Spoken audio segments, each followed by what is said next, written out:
we will continue in the section of misconceptions. The topic of this lecture will be about conceptions about women in Islam, inshallah.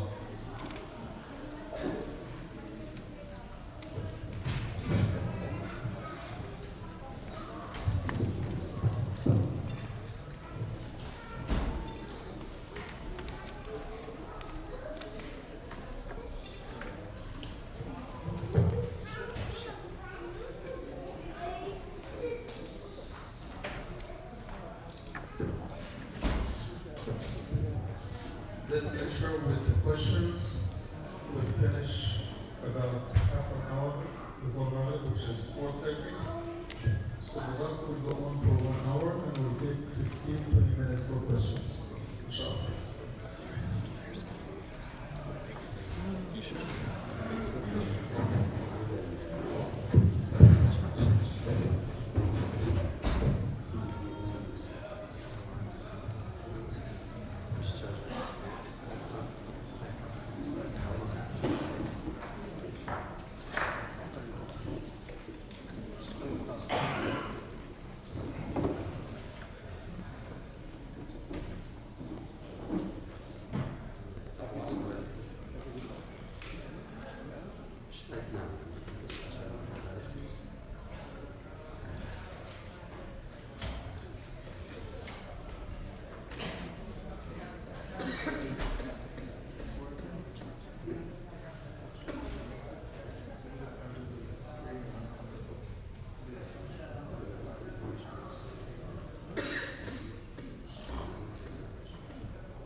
It came here, but it disappeared on the system.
الحمد لله والصلاة والسلام على رسول الله وعلى آله وصحبه. السلام عليكم ورحمة الله وبركاته.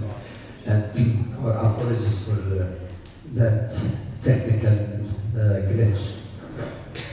Inshallah, I try to make it reasonably brief. Some people say that the Quran says, don't take Jews and Christians as friends. There are problems also with translations here. The Quran does not speak about friendship. It says awliya. And awliya is not the same as friends. It's a degree much higher, which means protectors, not just friendship. But if one look at the ayat in the Quran that says, don't take the non-believers as awliya or Jews and Christians, Yahuda and Nasara, if you look at the context, you find that it deals also with negative situations. First, the first citation here, like in Surah 3, Al-Imran, أولياء من دون المؤمنين, which is sensible. Nobody objects, nobody can say that this is hostility. Every group of faith people should not renounce their friendship with their own people to become more intimate with others. So it's nothing to apologize for. Secondly, as an act of hypocrisy, because this ayah in Surah Al-Ma'idah was in the context of a man by the name of Hatib ibn Abi Balta'a. He was a Muslim, was a believer, but he informed the Meccan people about the intended or planned coming, the marching of Muslims there. That is like a high treason. But when the Prophet ﷺ asked him when it was discovered, he said, because I have my friends and family in Mecca, so I wanted to have some favor. And the Prophet forgave him again, that he was not just a punisher, he forgave him because of his otherwise good actions as a believer. So that was the case of warning Muslims in the state of hostility to take the secrets of Muslims and give it to the enemy. Anything to apologize for, no hostility. Thirdly, it speaks also, if you look at the context of some of these ayat, to the case of mocking Islam. And it's amazing how some people quote from Surah Al-Ma'idah one ayah and leave the rest of the ayat on the same subject. They quote, don't take Jews and Christians or the people of the book as awliya. But they fail to read just a few ayahs later, وَإِذَا نَادَيْتُمْ إِلَى الصَّلَاةِ اتَّخَذُوهَا هُزُوًا وَلَعِبًا. But when you call for the prayers in the adhan, they mock at you. What a sensible person can do really in a case like that. Can any wise or sensible person say, yes, people are mocking at my religion, and this, but I should be their allies in that. It is not forbidden, by the way, totally, that you have also alliance with non-Muslims. And when I actually make that exception, it says, إِلَّا أَن تَتَّقُوا مِنْهُمْ تُقَاتٍ. Unless, I translated this loosely, unless this is a matter that you can use to avoid threats to your own security. This is a sort of interpretive translation. Tuqa, actually to avoid, meaning to avoid ghadr or harm being done by them to you. Just like the mutual defense, treaties or mutual peace treaties, no aggression between two parties. And finally, you cannot say, and that's a stronger evidence, you cannot say that the Quran said don't take Jews and Christians who are not hostile or fighting you as friends. Because the ayah we cited earlier, the one in Surah Al-Mumtahana, that you deem them even like your parents in respect, so long as there is no aggression or betrayal to you. Okay. I must add just one notice here. Which relationship is more important? Theoretically, at least. Which one is more intimate? Friend or wife? Definitely wife. Much more close. Now, Islam allows, I'm not encouraging it, but nobody can say it's haram. Allow a Muslim to marry a believing and chaste woman of the people of the book. And any wife, according to Surah Al-Hijrah, is entitled to love, affection, and justice and kindness in treatment. Can he then say, I should treat you, I love you, but you're not my friend because you're not? This is an interpretation that doesn't make any sense for that matter. She could be your wife, the mother of your own children. So the notion of hating that is ingrained in the psyche, like I say, hating just because they are not Muslim, is alien to stuff, really. My humble understanding. There are a few other examples of misunderstanding. They say that Quran say, fight the people of the book until they give jizya. But this is again historical, it should not be generalized. If the message of Islam is peaceful coexistence, as we find in chapter 60 of Surah, and then how come we say that you have to fight people because they are Jews and Christians? Historically, we know that among the people who were ganging up against Islam and Muslims, there have been, I need the laptop, because I don't have the charger. Another laptop. Yes.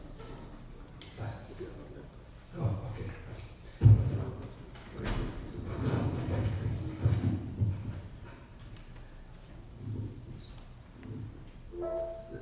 So there's a notion that is alien to the spirit of Islam, and inshallah we'll find some more evidence as we go.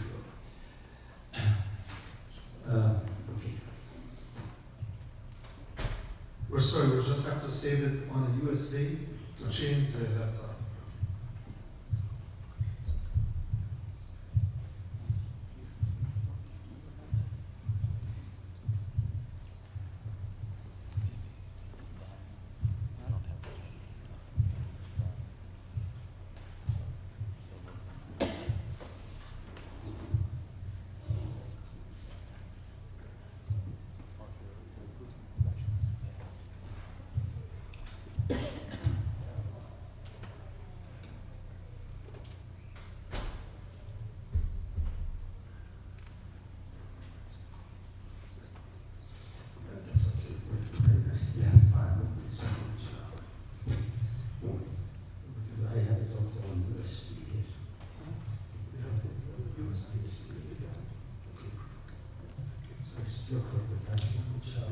And also on gender equity in this lecture.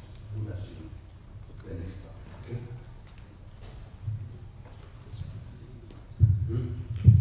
This one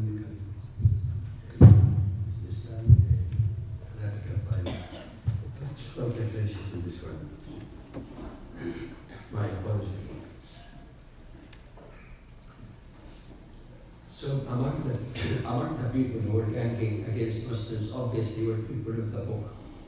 You know the difficulty that Muslims had with some of the Jewish tribes in Medina in spite of the very liberal Sahifa that was made with them. This is a long history that involved even betrayal at the time of war in the Battle of the Trench, where actually they joined with or linked with the enemies that were laying siege to Muslims in Medina. In the fact of the people of the book, also among Christians, you know that the Romans also have done lots of damage to Muslims. Some tried to actually attack the Hafaz, the memorizers of the Quran, and kill them.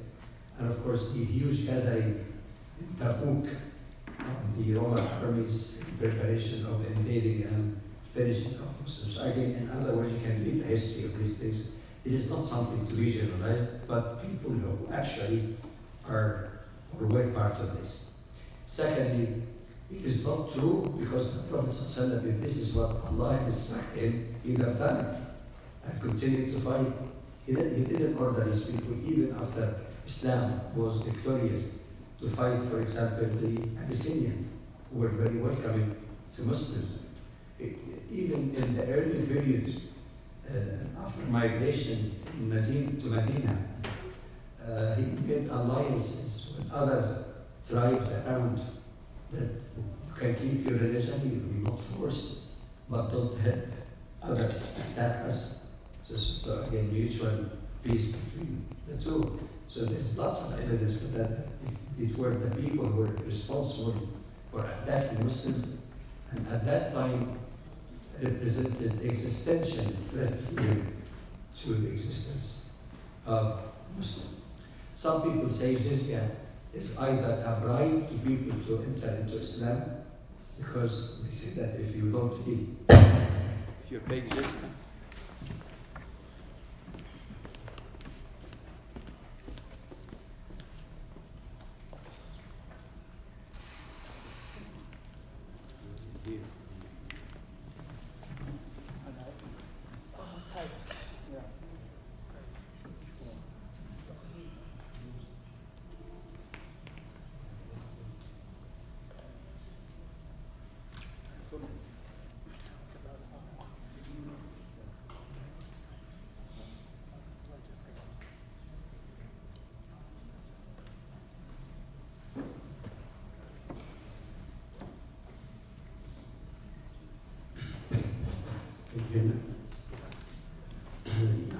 they say jizya could be either a bribe, because when you become Muslim you don't pay jizya, so that people would enter into Islam just to avoid paying jizya, or it is punishment because you did not accept Islam.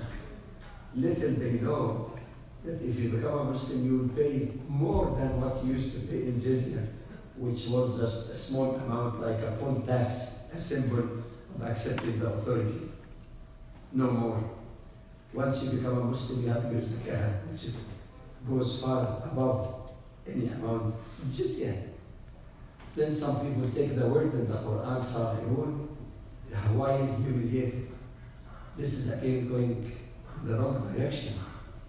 Sa'irun could, yes, mean humiliation, but could also mean accepting accepting the authority of the government after you have been in conflict and war with it. So it doesn't mean humiliation in itself, it simply means accepting the authority, symbolic acceptance of the authority of the government. So that's Mu'ayyad. Jizya is paid only by people who are able and capable of doing it. And it is also, in a way, in return for the services they receive from an Islamic community. Because in the Islamic community, how do you finance the cost of defense in Zakat? You cannot force people to go, to defend your faith, because they're not here, so that instead they don't. And some scholars actually said that if they accept to be, for example, to be in the army, the Muslim army, defending the community, you don't have to pay the jizya anymore. Furthermore, all social services in true Islamic order, it means everybody benefits from it. The roads, police protection, social security. Just suffice to remind you of one case when Umar radiallahu anhu, he's walking in the street of Medina as a Khalifa, and he found an old Jew begging. He asked him, he said, I got old, I can no longer work. Umar radiallahu anhu felt very grieved. He immediately ordered we might say the Secretary of Treasury in common terms. He said, you go around and find people like that and protect their dignity by giving them this salary or allotment from the Baitul Mal, the Muslim Treasury. And one narration actually said that he told him, how can we take you, jizya, from you when you're young and neglect you when you're old? That's benefit. No right, no punishment, but simply sharing in the benefit, and also, in many cases, it's symbolic. Unless you get an unjust ruler, in which case he would be overtaxing non-Muslims and Muslims alike. We have cases of that in Muslim history, unfortunately, but that's not. And then this severe objection raised by some that Muslims are just no better than the colonialist powers. And their book actually tells them in at least 3 ayahs, one of them is Surah Al-Fatiha, one in other verses as well. 3 ayahs carrying the same meaning, Surah Al-Fatiha also, Surah Al-Saf, هو الذي أرسل رسوله بالهدى ودين الحق ليظهره على الدين. It is Allah subhanahu wa ta'ala who sent his messenger, meaning Muhammad sallallahu alaihi wasallam, with the guidance and the way of life of truth, the religion of truth, so that yuzhirahu, that's the action, the term yuzhirahu. Many people translate yuzhirahu meaning to prevail over all other religions. I think there is a big difference here between prevailing in a battle, in resisting aggression, and prevailing of deen. Prevailing of deen doesn't have to be, even if you take the common meaning, it doesn't have to be military. In fact, Muslim prevailed as a deen and attracted people also to enter into its fold in the weakest point in Muslim history, when they were defeated and downtrodden. So prevailing is the prevailing, prevailing here is in the meaning of being accepted. For example, if you're watching a debate and you say that A prevailed over B, it doesn't mean that he punched him in the nose. He presented an irrefutable argument. And that's why, yes, some people leave Islam, but most of the people who enter into Islam actually come from a variety of faith by their own choice. So that's prevailing over all other ways of life, not necessarily in terms of faith. But I like Yusuf Ali's translation because literally in Arab also, yudhirahu, from dhuhur, which meaning that it becomes promulgated, that it started with a very few followers, but it is Allah who took care of making it spread all over the world. You know, promulgated throughout the world. Where do we go from here? Especially when we're talking also in the interfaith context. I think it's good for them to hear that from us. That we all agree, whether Muslim, Christian, Jews, atheists, even some sensible people, at least in terms of what is good for the community. The pursuit of peace and harmony, and having a sense of humility, rather than every community point the finger to the others, forgetting the 3 fingers are pointing to the person himself. We all, in our history, in different degrees, of course, did something different from or in violation of what Allah and His Messenger taught us. All the communities are guilty of that. So we have to have that sense of humility, fairness, reach out to one another rather than keeping people again in trenches. Just like after Hudaybiyah, a lot of people will understand Islam because we communicate and clarify for them all of the phobias that they have been exposed to. We need to have mutual understanding and respect, and distinguishing between saying, all right, I adhere and I'm committed to my faith, which is the right of everyone, not only you, and between saying, I respect you as a human being. We try to promote as best mutual understanding in which we can look at the commonalities, not almost dwelling on the difference. Taslees versus Tawheed. Well, I mean, the hundreds of years, centuries, the problem has not been resolved between Muslims and Christians.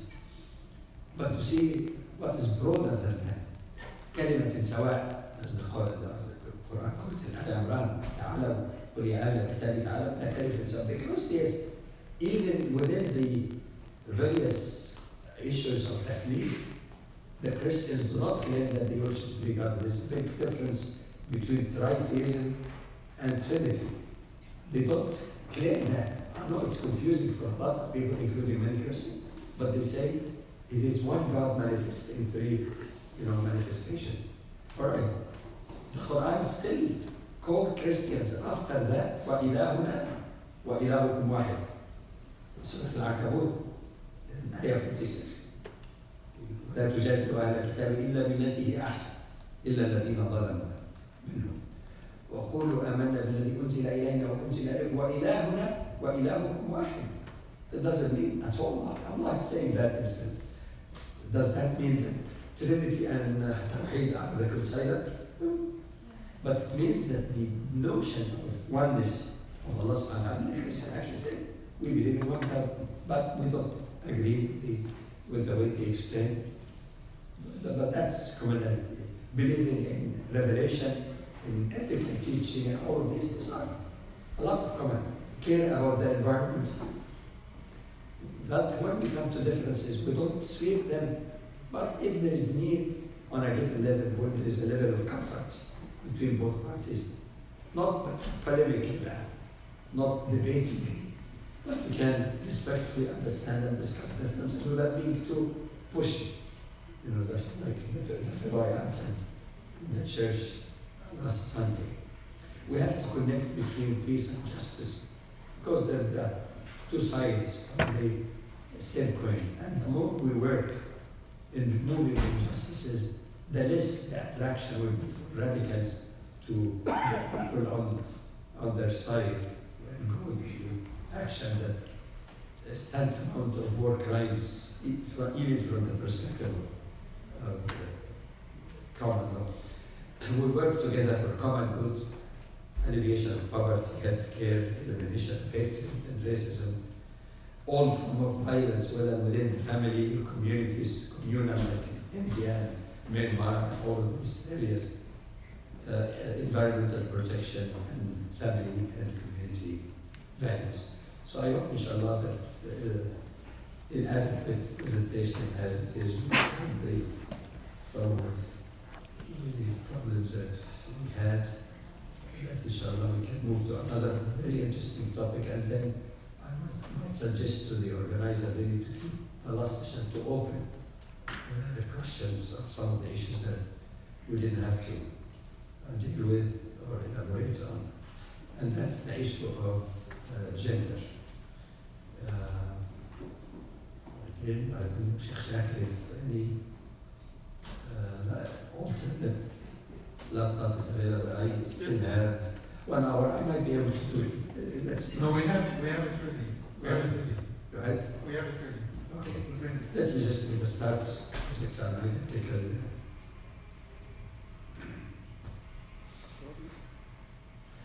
Gender equality and equity. Right.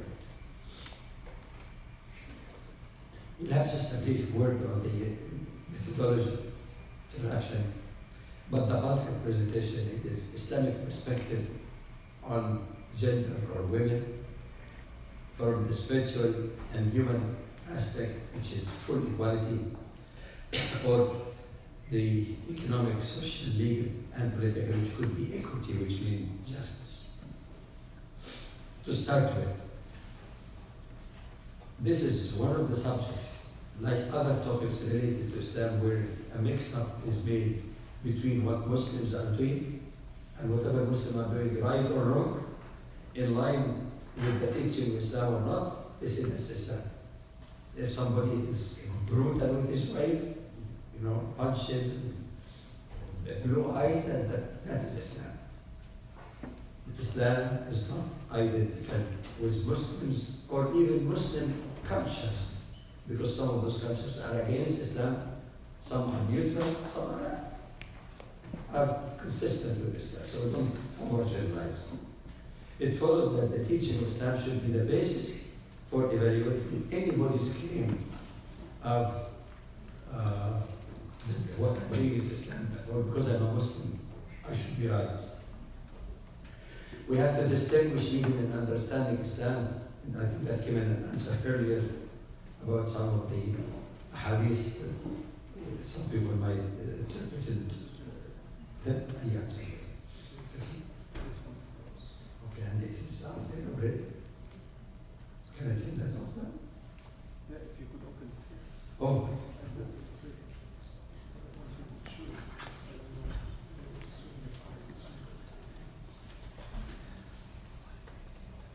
That's okay.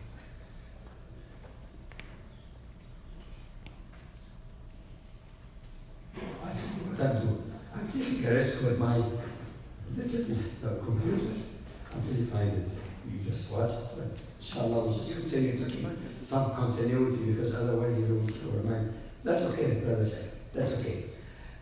The primary sources of Islam, the Quran, and sound Sunnah, because there are hadith by the way, about women, many people, and there are hadith that are sound but totally misunderstood outside of their proper and broader context. So I'm not dwelling on that. So we're saying basically sound Sunnah and the Quran first should be the final arbiter. Opinions of scholars, they are not infallible, and nobody claimed to be infallible after the Prophet ﷺ. And when we interpret even the sound hadith or the Quran itself, again, there are things that may carry more than one particular meaning, so we have to keep the context, historical and textual that we talked about in the previous talk, occasion of revelation and so on. And also have to keep in mind that we don't necessarily have to copy or mimic cultures in the West because they are better Islamically even than action of some Muslims, in other words. But we don't have to mimic everything and take their concept. For example, there may be some streams in the West who understand feminism in a sense of struggle or fight between the genders rather than demanding the right. They take feminism in a sense, demanding their Sharia rights, fine. So we don't have to imitate them in every respect because we have our own world view. Finally, a distinction between the term equality and equity. There's nothing wrong with equality, but sometimes a full equality when it doesn't belong is unjust. I'll just give you an example that nobody can dispute. You have a husky 16 years old boy and you have a suckling baby. You give a bottle of milk to the suckling baby, and equality requires that you give another bottle of milk to the 16 years old for dinner. You get already the mechanical thoughtless equality could actually be unjust. The word equity, however, means justice. Justice means that the total rights and privilege of one side are exactly like the same, but they don't have to be identical. If you're traveling overseas and you have dollars and German marks and I have the exact same equivalent to US dollars, 1,000, we're exactly equal, but we're not equal in each kind of currency. So the totality is really what matters. In my earlier writings in the book Gender Equity in Islam, you can read it for free actually on several sites. Just type gender equity in Islam. I use just the term equity because it is justice. However, with more thinking about it, I concluded that I can speak comfortably on some aspects in the so-called women's rights and status and so on that could fall under full equality, and other areas that would fall under equity.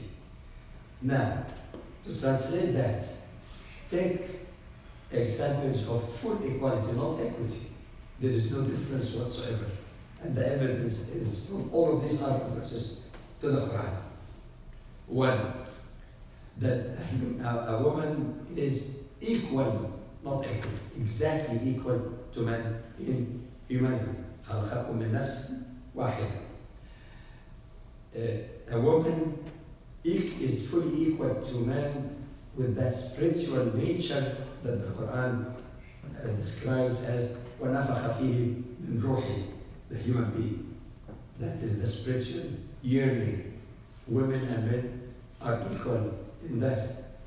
Thirdly, when the Quran speaks about the primary responsibility of humans on earth to be the trustees of Allah, women and men are equal. When the Quran deals with the dignity of human, the Quran doesn't say man or woman, doesn't say even Muslim or others, because the ayah in the Quran in Surah Al-Isra, وَلَقَدْ كَرَّمْنَا بَنِي آدَمَ, Allah says we dignified or ennobled the children of Adam, male, female, believer, non-believer. Everybody is entitled to a basic human dignity. As far as the reward for good, we don't do that. Allah, that's His job to these people. But we deal with people in dignity. Number 4, that's a very important one. Nowhere in the Quran do we find that women are blamed for Adam being driven from paradise, tempting him to eat from the tree. The Quran doesn't say that at all. No single ayah I have seen in the Quran that point the finger to women, even about the story of forbidden tree. No. In fact, in the ayah in the surah where it mentioned so many times in some detail, Surah Al-A'raf, the 7th surah, it used the dual language. In Arabic there is one for one, dual or plural. فأكلا منها. They both ate from it. فبدت لهما سوءتهما. Both of them repented, and both of them were forgiven, so there is no notion of original sin inherited because of the sin of Adam and Eve for that matter. In fact, by the way, my sister-in-law used to be teased by her husband, my elder brother, and he tells her, yeah, you are the ones who got Adam out of paradise and let me eat from the apple. So she responds to him that saying, but هو المسؤول, but he's the one who speaks. He made the apple. So I said, at one time I was visiting, and she sought my help. I said, all right, tell him that there is an ayah that points the finger to man in particular. وَعَصَى آدَمُ رَبَّهُ فَغَوَى. Adam disobeyed that it was his responsibility in the first place to guide his wife. وَعَصَى آدَمُ رَبَّهُ. I think once he said that, he shut up. Anyway, so the notion here, again, of women being responsible, I see something, but I'm not suggesting that you keep talking about it to everyone daily. But it's just for the sake of intellectual honesty and completeness. You know that some people in the past used to believe that the suffering of women in pregnancy and the pains of childbirth actually is a punishment for the original sin. So it's still related to all the sin. In the Quran, the difficulties and pains of pregnancy and childbirth is a reason to be more caring, loving, and considerate to mother. ووصينا الإنسان بوالديه حملته أمه. There's more than one ayah. حملته أمه وهنا على وهن. That because of birth, there is a very interesting thing in some hadith, that a woman who dies because of complicated birth, and she dies, or postpartum fever, fatal, she's regarded as shahida. There's more than one hadith. She's like a martyr who sacrificed his life in the battlefield. So this what a difference. And still, they say woman in Islam is inferior. Inferior in the mind of some misguided Muslims, yes. Muslims are other, but not in the book of Allah and the Sunnah of His Prophet sallallahu alaihi wasallam. Both men and women, according to the Quran, are equal, not equitable, in their moral responsibility. Ibadat, they have the same moral responsibility. But some people might say, the Quran is sexist. Did you hear that? They say they put themselves like professors of Arabic language and they don't know the ABC of the Arabic language. They say the Quran always addresses men. يا أيها الذين آمنوا You go to the concordance of the Quran hundreds of times, but doesn't address it. Little they know that I'm not talking theology. In the Arabic language, the masculine plural includes both men and women, male and female. So when you say أَيُّهَا الَّذِينَ آمَنُوا, it includes both men and women. It is the feminine plural that applies only to feminine, but not applying to men. So all this argument that they make about the frequency of marriage, all of them, it addresses both of them, unless there is evidence of a special case only women. It's something pertaining to women in functions or whatever. You cannot address men on that. But to remove any confusion about that, I recommend that you read the Nas ayat in Surah Al-Ahzab 33. إن المؤمنين والمؤمنات والمسلمين والمسلمات والقانتين Why doesn't the Quran make it like that all the time? It becomes very cumbersome. So on one hand, grammatically and linguistically, there's no problem. Both are addressed. Except like say when Adam when he's addressed specifically. But to remove that again, the ayah kept repeating that to emphasize and dwell on that amazing meaning in the Quran. So that's example of full equality. There are examples of full equity, balance and fairness in consideration of various factors. Let's take examples where women have greater rights, yes, greater rights and privilege than men. That's not apologetic. It's not something to attract attention. Look at this. If a woman before marriage inherited thing from her parents or whatever others, and she gets married, she is entitled to keep all of that for herself. She can invest it. She's not responsible to spend a penny even on herself, her own food and clothing and dwelling. 2, full financial security. Besides keeping her own, if she worked with a consent and agreement with her husband, is something that has to be talked about. And she earns money, she's not responsible to spend a penny on her own also. Unless you do that by your helping, there's no harm. But it becomes like an action of charity on her part, not legal obligation. When she gets married, it is the husband who pays the marriage. I know somebody might put it to some areas in the Muslim world where they reverse it, but that is influence of the local culture, not the Muslim culture. The mahr is the right of women, and not in return for anything really. وَآتُوا النِّسَاءَ صَدَقَاتِهِنَّ نِحْلَةً. And some of us say nihla means a free gift, symbolizing commitment. She doesn't have to pay anything to the husband. So you have the full support. And then if divorce took place, Allah forbid, she is entitled to full support during the waiting period. Iddah could be about 3 months. It could be much longer.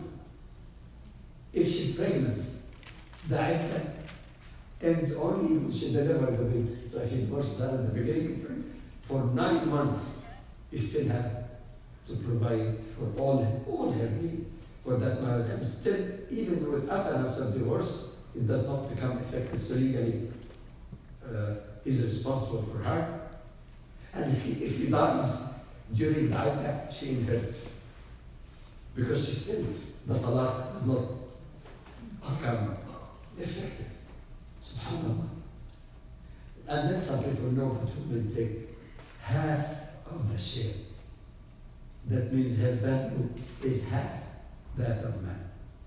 That statement itself is predicated on only one ayah in the Quran. Basically one ayah really. it's repeated a couple of times. للذكر مثل حظ الأنثيين. It's not one. للذكر is for the male, there are 2 shares as that of woman. That statement itself is a myth. A myth.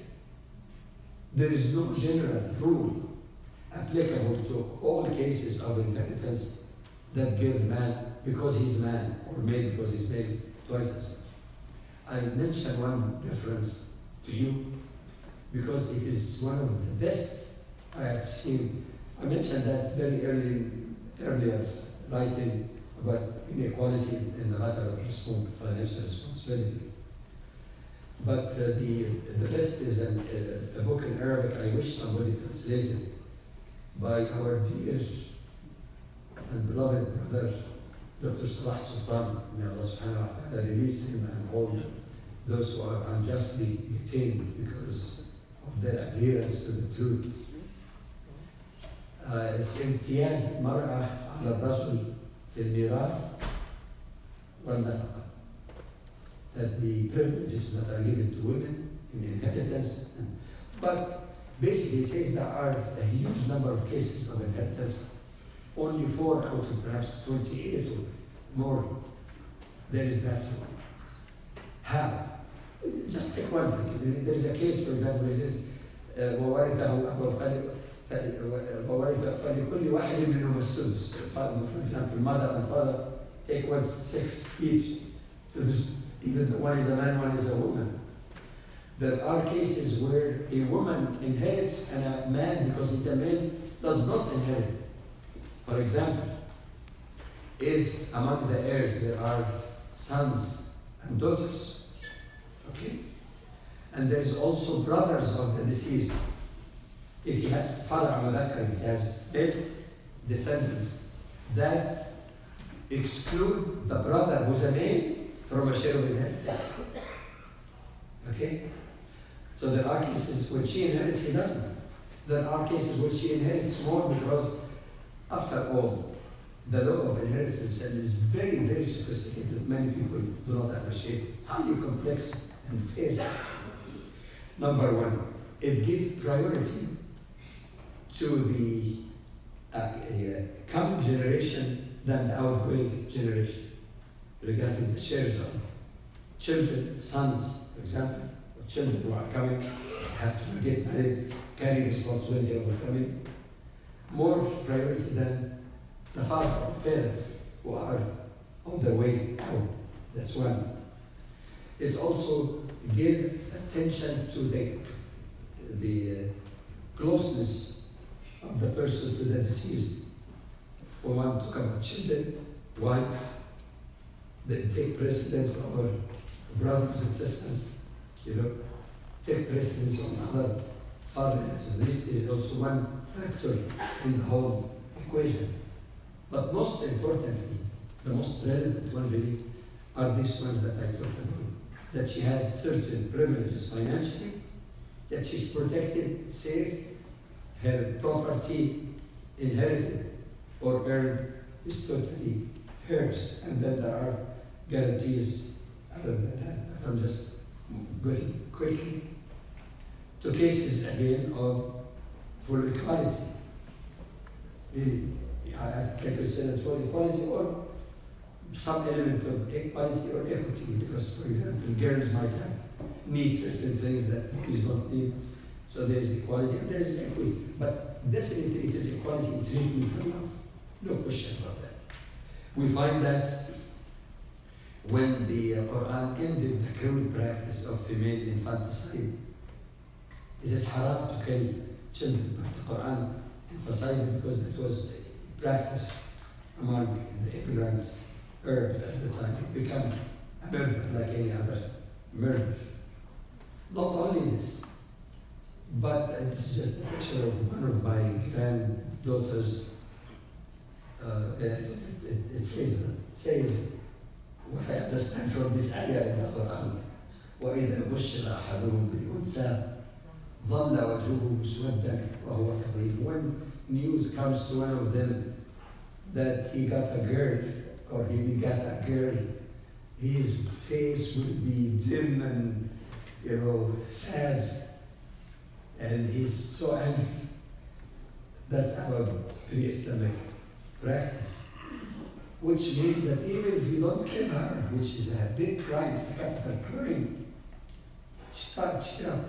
Be thankful to Allah who gave you beautiful children, whether they are boys or girls for that matter. So that feeling, even the boy is better, is not there. And the Prophet showed the utmost kindness and tenderness, more so even to females. Look at his treatment to Fatima radiallahu anha. He comes from travel, he stands up, kisses her, and that would have been amazing in a chauvinistic society. What is he doing? And then put her to sit in the place. He carries Umayma, his granddaughter, on his shoulder like he did with Hassan and Hussein in prayer. And when makes sajda, puts her tenderness. That is a total transformation of the common views of the people. So Islam did not simply accept or make some minor reform, it transformed, not just forms. There is also what you might call equality and equity combined, justice and kindness, where the Prophet spoke about both, but emphasized "I'dilu bayna abna'ikum," be just and fair and equitable in the treatment of your abna'ikum. Does not necessarily mean your children. That's inclusive, your daughter. He even went further, but without being unjust. That's why equity makes sense. Equity makes sense. Because of the feminine nature and the breaking with the old notions of inferiority of a female, the Prophet ﷺ has a special hadith for daughters. من على جاريتان, anyone who looks after two daughters, if Allah blessed you with two daughters, and you did not bury her alive, you did not insult her, you did her and raise her in dignity and good manners, he and I will be like this in paradise. Look, Hashem, as close as these two fingers. There is one narration, I think, when it's on one daughter, he said one daughter. Even. So there are also that special. It is not, men should not be jealous of that, because Allah gives also in measures to both sides depending on the needs. So there is justice and equity here. Education. SubhanAllah. At the time when the Taliban, may Allah forgive and guide them, they have said positive things, but they have a lot of things that need reform. When they closed girls' schools, remember? And one time I was giving lecture, and this was all over the news. And somebody pointedly, non-Muslim, pointedly saying, in view of the things that we hear from Afghanistan, what does Islam say about women education? And what we hear is that she does not have the right of education. What they say? I shocked him by saying, yes, Muslim women and girls do not have the right of education. I think some Muslims here were wondering, but others might have been saying, there goes another Taliban in a suit. Another Taliban. But after that, Shaka said, according to the hadith of the Prophet ﷺ, women don't have the right of education, they have the obligation to education, and the hadith says, طلب العلم فريضة على كل مسلم. The more correct version actually doesn't say one Muslim, a Muslim in the generic sense that we talked about. Seeking knowledge is mandatory on every man and woman in humanity and scientific. So they don't have the right, they have the obligation. Anyway, quick.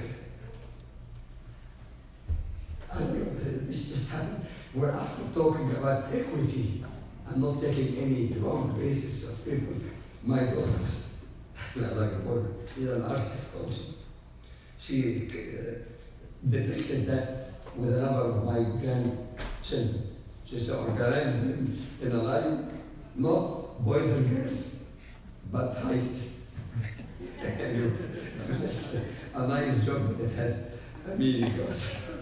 In marriage, of course, the Quran is clear about لتسكنوا إليها وجعل بينهم سكينة, of love and affection. We must have heard that quite a bit. But what I try to emphasize is that according to the hadith, Sahih hadith, the women have the right to accept or reject marriage proposal. Nobody can force her. There was a case of a girl whose father pressured her to marry someone she didn't want because the man was a big shot or something. So she came in front of all, saying, Rasulullah, my father did that to me. He said to her, if you want, we can nullify this marriage. She said, okay, but, O Prophet of Allah, قد أجزت ما فعل أبي. I accepted what my daddy did. Maybe she liked the guy after all. I accepted what my now voluntary. But why is she coming then if she accepted? Many people don't stop to ask, why are you coming in public to say that if you love the man already?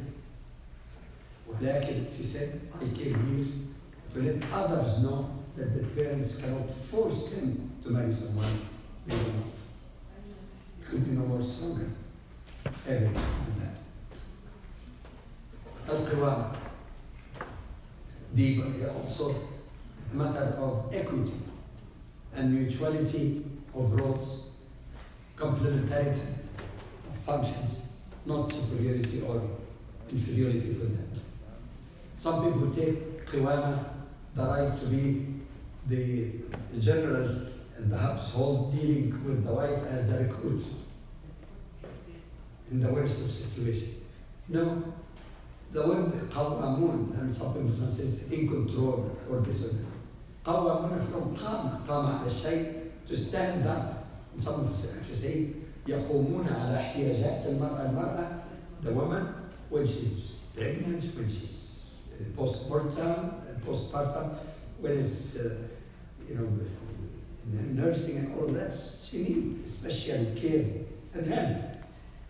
That it is the responsibility of man to support the household, not to tell her, honey, go and earn your living just after a short maternity leave or anything of that nature. She's entitled to full support all her life. So it is a position more of a responsibility rather than superiority.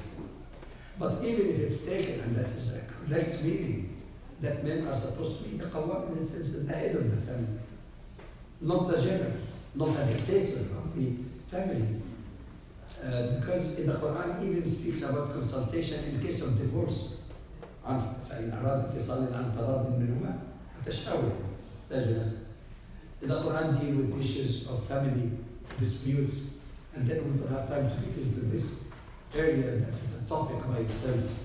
That some people think that the right of the husband, even if the wife is wrong, is to be hard to edge.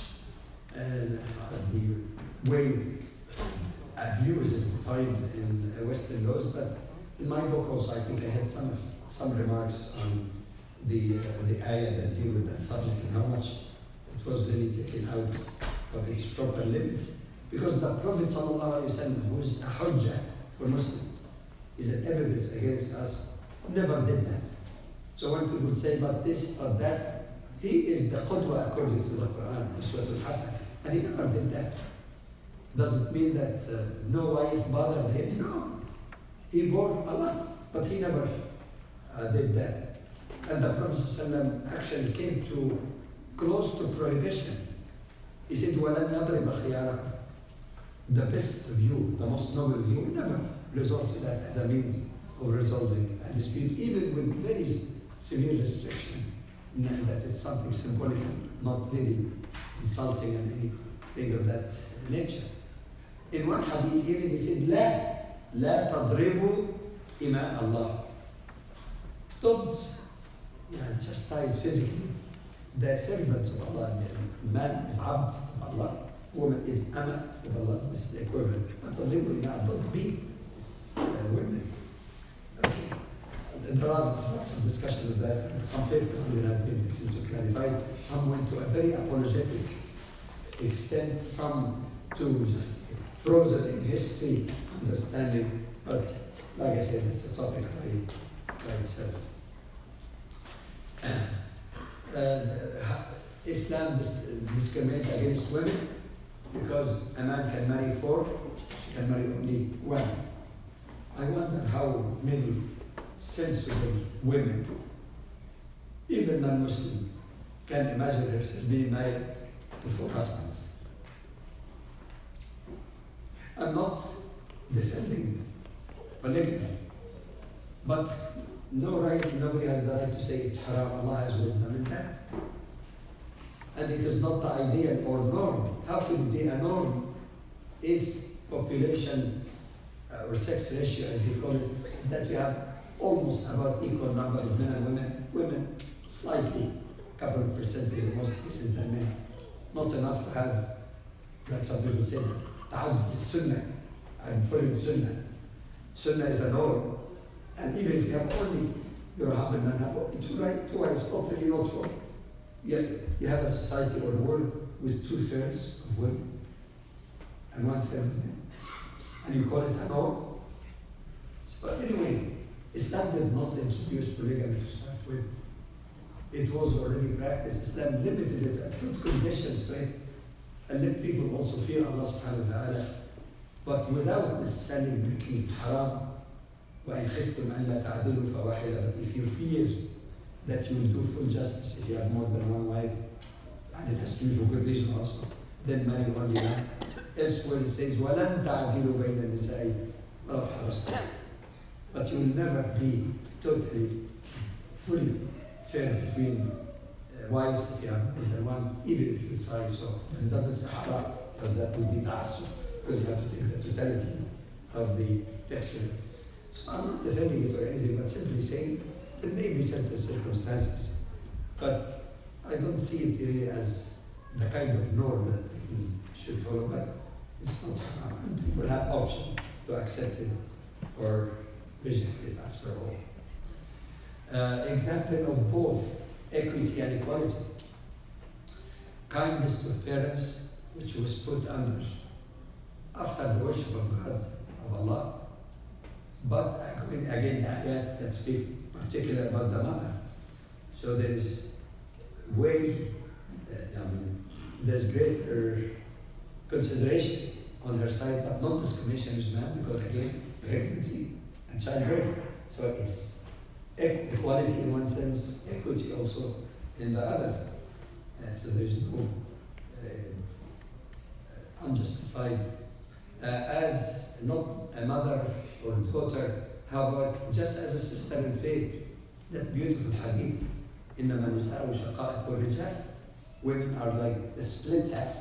It's split half perhaps is the more accurate term, for even better than 2.5 might be also shaqa.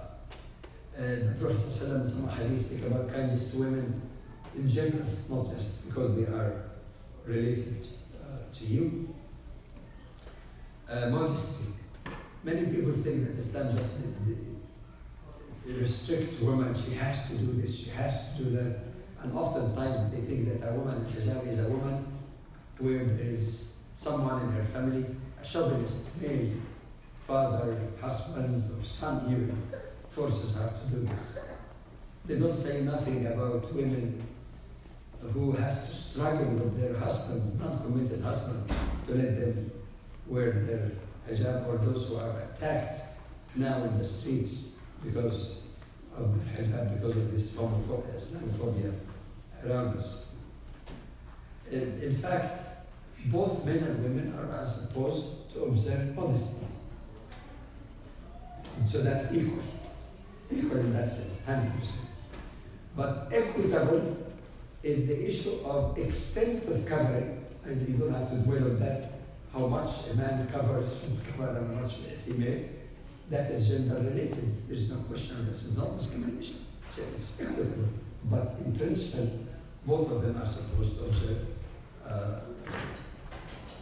observe modesty. So that's the issue. It's sometimes it's blown out of proportion. And finally, in the issue of legal and political rights. First of all, the Quran speaks about universal justice, even with non-Muslims, if you have a power. And you go to justice between men and women in this issue. For example, some people give the example of witness. Again, like inheritance. They say woman is worth half man because in the court of law, they take one particular ayah without saying what is the rest of the ayah about anyway, and seek two male witnesses on a contract deal.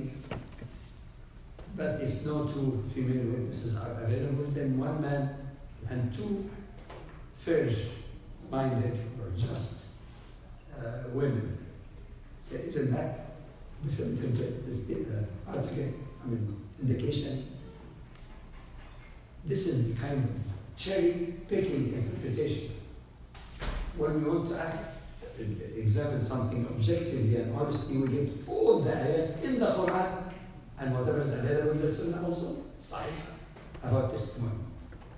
There are many, many ayat in testimony. All of them do not say, for example, how many women equivalent, except for this one. And that ayah happened to be the ayah dealing with financial contracts. And the rationale is forgotten. أن تضل إحداهما فتذكر إحداهما. If one of them get confused, that's a better sensation, not forget. Women don't forget their anniversary. They give the husband. No, there's no assumption that women are forgetful.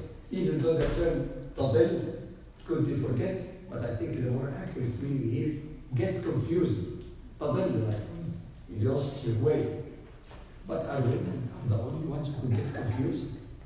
No. In the society in which the Prophet ﷺ was raised, in many societies in history, and even today, still, except for some exceptional areas in the world, still the male is regarded as the main breadwinner for the family. He's the one who's supporting his family. He's the one who negotiates, trade, buying and selling. So women are usually not there. Don't talk about women, sophisticated women, medical doctors and lawyers and all of that. In many societies today, we don't reduce everybody to our own way of life. The family is desperately trying to make ends meet. So the husband works hard all day. Woman doesn't have electric range, microwave, micro that.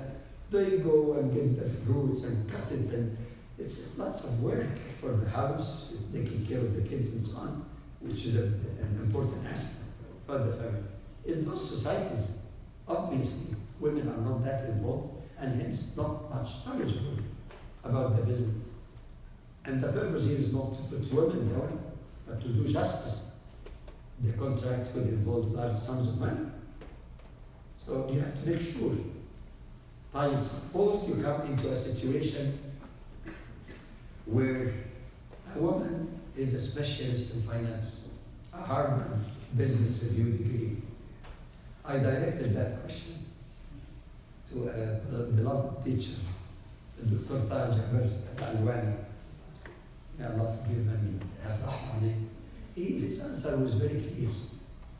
He said, testimony is not an end in itself, but a means of achieving justice. Why do you want this witnesses? To make sure if there is difference in version, what are the facts? To do justice. And if that justice can be meted by a person, regardless of gender, it is the duty of a Muslim judge to accept their testimony on par. that they mean better. However, some people who follow only text of scholars, أجمع العلماء الإمام this, الإمام that, الإمام this, الإمام that, شهادة المرأة نصف شهادة الرجل. Well, may Allah give them reward for their ijtihad in their times and their understanding and maybe their societies as well. But to stop at that and take a means to make it end. And even if there's injustice, even if there was nobody around but one man and one knowledgeable woman in the matter of finance. So this, furthermore, a testimony of woman alone is accepted in feminine matters like birth, virginity, and so on. A testimony of woman, according to some scholar, that she saw the hilal of beginning of Ramadan is enough for people to start fasting just as if another man is the one who saw this. So once we put it in perspective and correct this rukab that sometimes is presented in the name of Islam, the participation of women on all activities is testified by, there is an encyclopedia in Arabic, I think it might have been translated by Sheikh تحرير المرأة عبد الحليم أبو شقة 6 volumes تحرير المرأة المسلمة في عصر الرسالة, and it is full of sound ahadith about the participation of women in everything, including what we call today politics. And many women were consulted even in the choice of khalifas. You know, in juridical issues, the woman who stopped Umar when he wanted to limit Mahr and said, "You cannot do that." And he said, "Why? This you're a woman." He said, "The Quran says this." وَإِنْ أَتَيْتُمْ إِحْدَاهُنَّ قِنْطَارًا. But of course, throughout history, you know that factually, because of the spread of Islam and the need of lots of teachers to go around the world, women did their job in helping Muslims and the society at large by doing social function as we call it today. But it doesn't mean that they are totally forbidden for any future, any leadership position, except for one thing that people mention based on a couple of hadiths. When the Prophet ﷺ heard about the Persians chose a woman to be their leader, he says that people will not, a people which may be referred to them will not succeed if they choose as their leader a woman. There are a variety of ways of how that hadith has been interpreted, but in any case it applies perhaps in the context of the Persians. Some even say it could have been a prediction that those people who appointed a woman recently to be their leader, that they will see their demise, and that's what happened in a few years later. The demise of it might be a little far off, but in any case, leadership in Islam is really not a matter of wajaha, it is greater responsibility. And like I said, the hadith itself even is subject to a variety of interpretations. So to conclude then, we have to be clear that there is a difference between the real that we see on the ground, the actions of Muslims, and again, we go to extremes. Some is adequate, nice, some is in violation in degrees. But the ideal is not identical, especially with the improper practices of Muslims. There are cultural diversities, and many of the Western observers, when they see the mistreatment of women in some societies, even understanding that broader context, even they overgeneralize, because culturally speaking, they're not used to that. So a woman was not jumping up and down in the buses and trains, she's not liberated, and an educated woman who sacrificed their career. I know some doctors, medical doctors, that they got children, and she consulted one sister in hospital. Very early in her career, they said, "My children love, means a lot to me, I cannot sincerely care for both." I said, "Make up your mind, but if you choose that, it is even more in the sight of Allah than practicing as a physician. Maybe when they grow up, you can resume it again part-time." So that notion is quick judgment. If they don't behave like us, if they don't dress like us, if they don't drink like us, then there's a step backward. But alhamdulillah, there is emerging trends. I already gave some reference to some opinions like Sheikh Abani, the encyclopedia about women, and Sheikh Abdul Halim al-Shaqqa, and others. There are many scholars that are well known to us also who wrote quite favorably on that subject. So I pray to Allah subhanahu wa ta'ala to help us understand, internalize, and translate in action and help others. And not to be overly critical because people might take time to change ideas that have been entrenched in centuries of political opinion need to be re-examined. Imagine an imam that we respect, we learn from him so much, Abi Hamid al-Ghazali. In some of his writing about women, he equates them with slaves and minors. The three are put in the same basket: slaves, women, and minors. We have ever respect for scholarship in many other areas, but when the Quran does not make that distinction, when the Quran removes any notion of superiority of a male over a female or any other, in Surah Al-Hijrah, Inna akramakum indallahi atqakum, the most honored you will say atqakum. Yet I heard scholars that I love also, forgiveness of Allah be upon them, and I have no problem with their taqwa and knowledge. In a lecture in which Sheikh Sha'rawi was making tafsir, and that بما فضل الله بعضهم على بعض, doesn't mean فضل one on the other, but it is mutual. Everyone has something extra. And they asked for that great mufti after the lecture to comment. He said, no, الرجل أفضل من المرأة. Man is superior to woman. Sheikh Sha'rawi gives lots of evidence.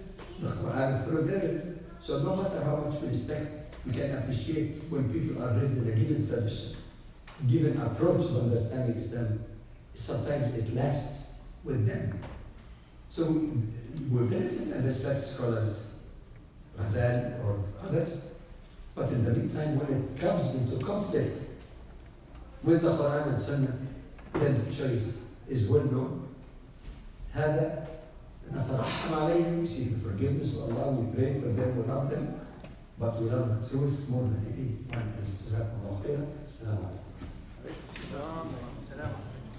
Jazakumullah khair, Dr. Badawi, and we'll take some questions until 5 o'clock. The prayer of prayer will be at 5:06, inshallah.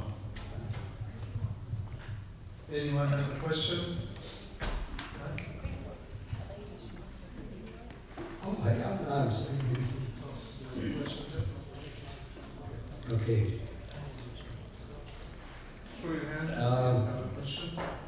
The question says, Jazakallah khairan, and was Jazakallah khairan. It says the text about the beautiful woman is clear, but how could that be applicable in our society? Are there other places? Just to clarify from the sister so that I don't listen the right question and give the right answer. Are you talking about the argument that some scholars raise that if a woman is particularly attractive and beautiful, for example, that in her case she should cover her face, something like that? Is that? No?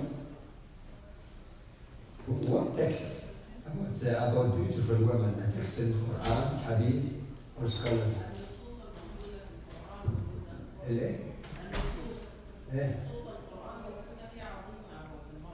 Oh, Alhamdulillah. Alhamdulillah. النصوص حول المرأة جميلة. I did it with the wrong stops. But جزاك الله خير.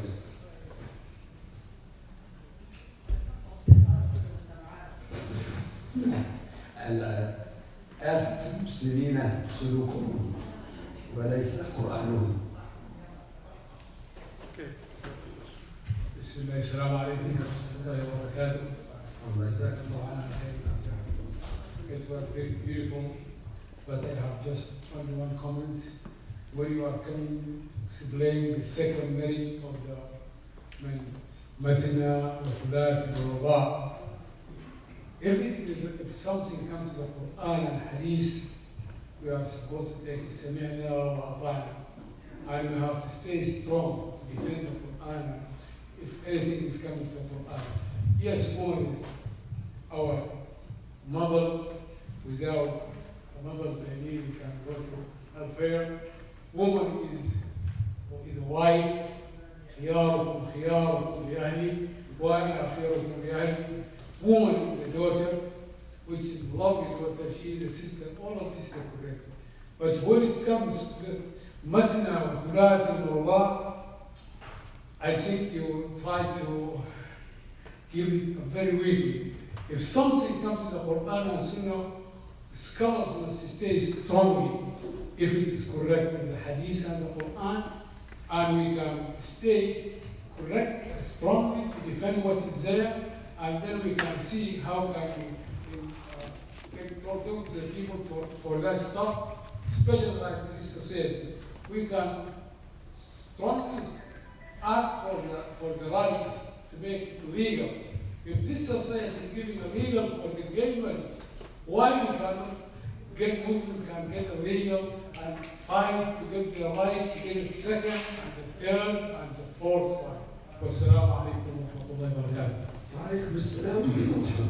I hope you don't take the very rare view, which I don't agree with, that 2 and 3 and 4 plus the first one. Anyway, I think you're quite right about the proper attitude to the word of Allah subhanahu wa ta'ala. And we always have to defer to the wisdom of Allah, whether we understand it fully or not. That when we present Islam, we present it in its purity, so we don't twist it to fit their particular mentality. Yes, سمعنا وأطعنا, and also وفهمنا. Once we understand the ayat and reflect on the hikmah of Allah subhanahu wa ta'ala, even though we cannot fully discern it, then of course it might add to this. So there are 2 issues that you're raising here. First, what a Muslim has the right, but does not have the obligation. Having a second wife even is not fun. Is not sunnah. And I argue against those who say it's sunnah because Sahaba did it. That was a different society. It is not the norm, if you know, globally. So it's not fard. It is not sunnah. It is not forbidden. It could be makruh if it results in idrar, in destruction and disputes within the family, but not quite haram. But in most cases, it's simply mubah, which means permissible. So when you say, I have the right, you don't have the obligation to be a Muslim to marry more than one. It is an option, and the option can be taken or not. Secondly, how about if you're living in a society where it is forbidden legally? You respect that, even though you believe in your heart that nobody can supersede the wisdom of Allah subhanahu wa ta'ala. But since it's not a requirement from you, you have to respect that law, unless of course there is a law that requires you to do something haram. It's not haram not to second wife. It is giving up the permission. Thirdly, if you do that openly, you will go to jail.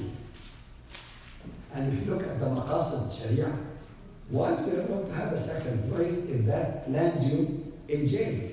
What will happen to your children and wife when you're in jail? And if you do it secretly, number one, it is unethical Islamically. Number two, it is unjust for the second woman, because the first woman has a marital contract, so she has every right in your inheritance share. after Allah subhanahu wa ta'ala decides to record. So here you get a woman with a guarantee, written guarantee, and another woman who's married that does not have such guarantee. So in all cases, there is a fatwa actually on that from the European Council of Fatwa and Research, and giving small similar reason. If you don't do it, you don't endanger yourself or others. It's not necessity for that. There's a question here.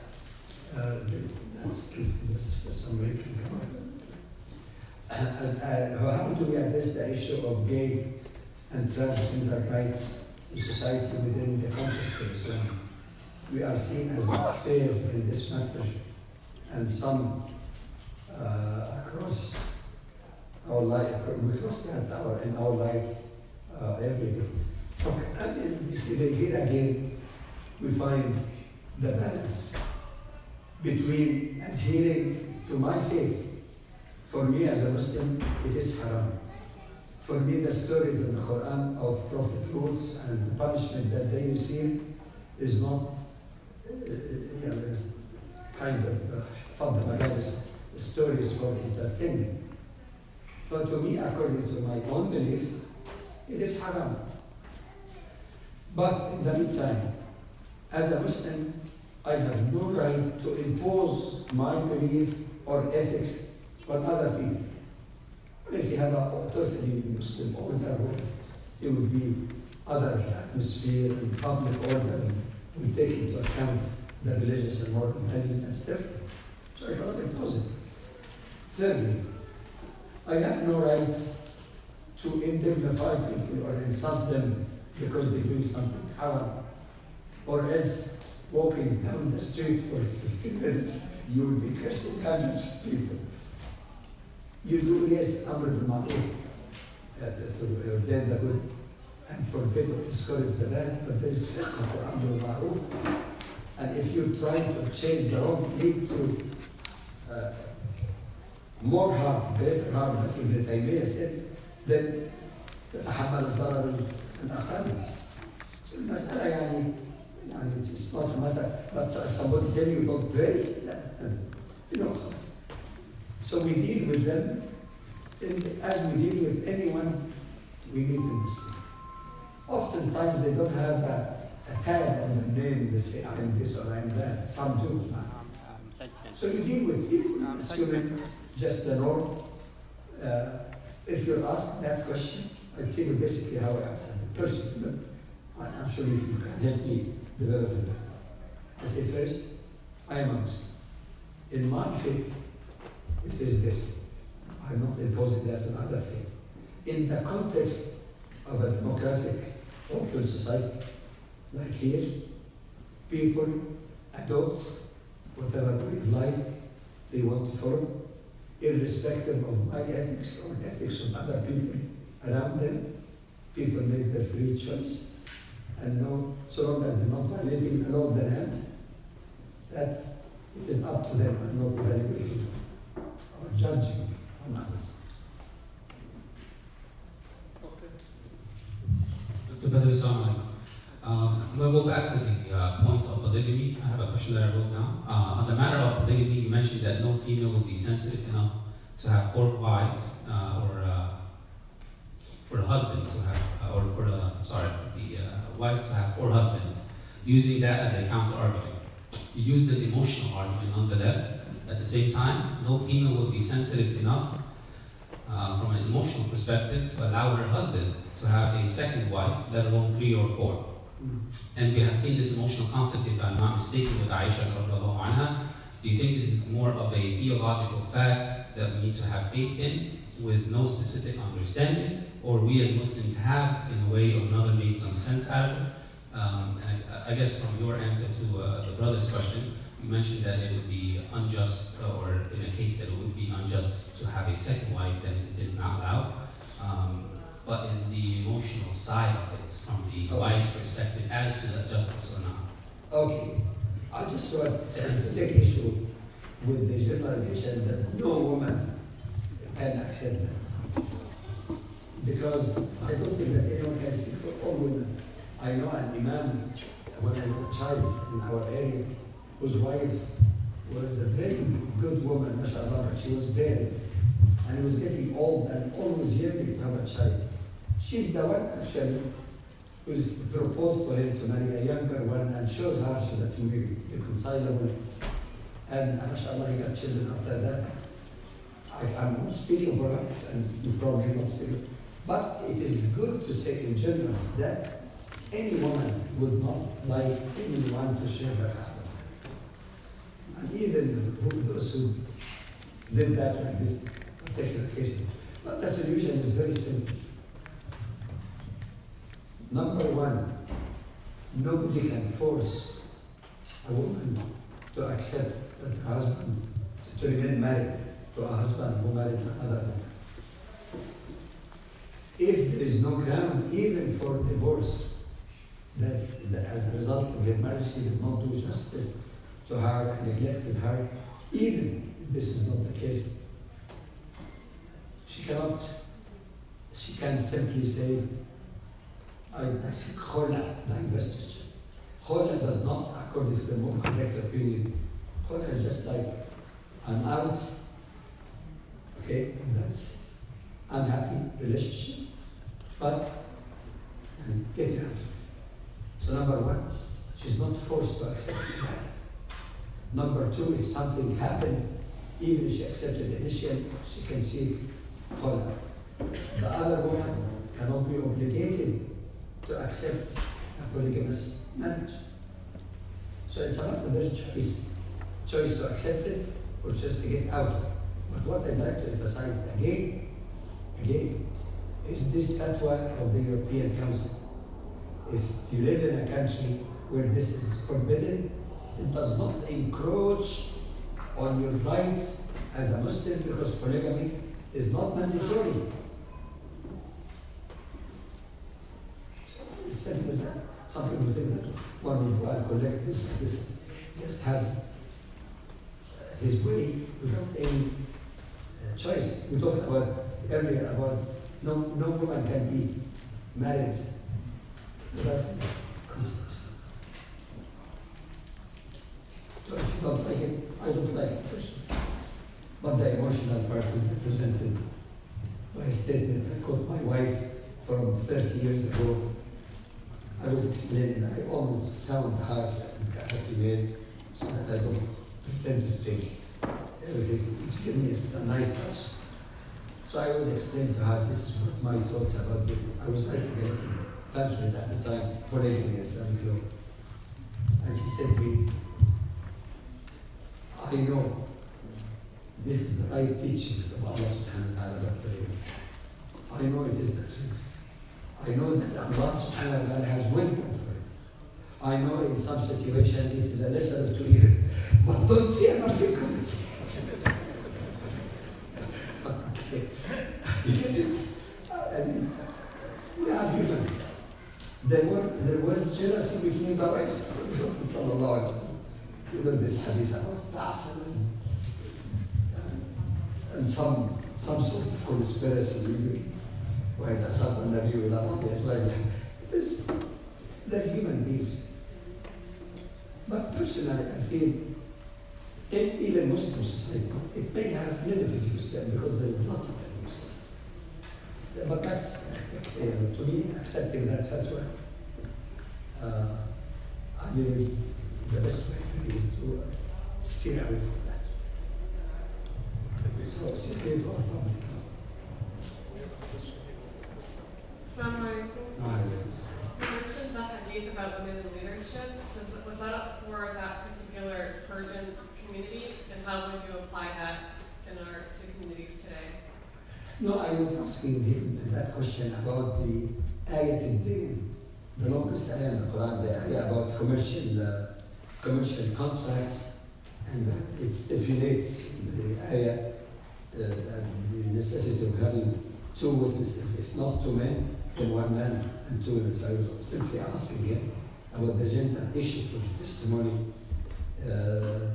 Why, number one, and if there is another woman present who is knowledgeable of the subject of the contract and another man Do you still require a second woman because she's a female? Which is, answer is no. Because it's an issue of the adala, or competence of the witness, whether man or woman. And she has that adala, it doesn't matter, because this is only a means for justice, to meet justice. It's not a dogma. You have to take it. Am I clear? Assalamu alaikum. If a husband wants another wife, is it obligatory on him to ask permission of his first wife to get the second wife? In the strict legal requirement, not. But in the matter of ethics, the purposes of marriage, mawadda, love, affection, kindness, he should. So why is it not everything is done the way that it should be done has to be stipulated? Yeah. So this is a matter of application of the ethics of marriage, not just to surprise us. Like he is married. You know, that's terrible. Pardon? Yes, a woman may include in the prenuptial contract any condition except if that condition is making halal haram or the reverse. So if she wanted to stipulate in the contract, I marry you, but you shall not take another wife. That is valid. And if he violates it, he could be subject to divorce with full financial responsibility. No, you asked it. I need questions from people who didn't ask. Some Muslims didn't vote because of one of the candidates was a woman. Can we talk about that in respect to what is said in your presentation? I refer you to someone who's far more knowledgeable than myself, and I think almost all of you know him. Have you heard of Maulana Abul-A'la Mawdudi? He's regarded among one of the mujaddids, rejuvenators of Muslim thought in the 20th century. He's known to have sometimes stricter views than others. Yes, especially in the matter of hijab and the matter of covering of the face. So he's known to be closer to tradition. But he's so open-minded that in his time, there was a competition in election in Pakistan between a dictator, his name was Ayub Khan, if I'm not mistaken, a military dictator, and a woman, an honorable woman known as Fatima Janah, who's the sister of Muhammad Ali Janah, regarded as the spiritual father of the modern country of Pakistan.